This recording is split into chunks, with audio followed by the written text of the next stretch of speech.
वाचनामध्ये काही सुंदर ओळी आल्या होत्या, तर त्याच्यावर काही विश्लेषण करावं असं वाटलं. तर ती ओळ अशी होती की ज्या जमिनीसाठी महाभारत घडलं, ती जमीन आहे इथंच आहे. पण एवढं मोठं महाभारत घडून त्यात कितीतरी हत्या झाल्या, किती आपले स्वतःचे नातेसंबंध एकमेकांशी लढले. इच्छा नसताना अर्जुनानं श्रीकृष्णाच्या उपदेशावर धर्मासाठी लढला. परंतु लढाईतून काय मिळालं? लढाईतून फक्त हत्या झाल्या, धर्म वाचला. परंतु काय झालं? जमीन आहे इथंच राहिली. श्रीकृष्ण आपला अवतार संपवून गेले.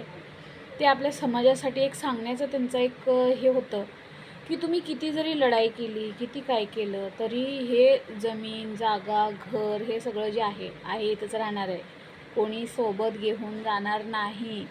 तरी कृपा करून कुणी असं फालतू हे माझं, ते तुझं करत लढत बसण्यात काही अर्थ नाही. कुणाचाही राग, द्वेष, मत्सर ही भावना माणसाने मनामध्ये ठेवू नये. हां, स्वतःच्या धर्मासाठी, स्वतःच्या तत्त्वांसाठी, स्वतःच्या स्वाभिमानासाठी लढा.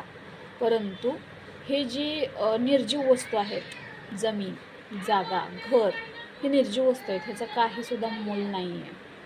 हे फक्त एक विचार करा, आज आपण कुठल्या दिशेने चाललो आहे. आपण ह्या दिशेने चाललो आहे की फक्त आणि फक्त पैसा पैसा पैसा पैशाच्या मागं पळतो, जमिनीच्या मागं पळतो.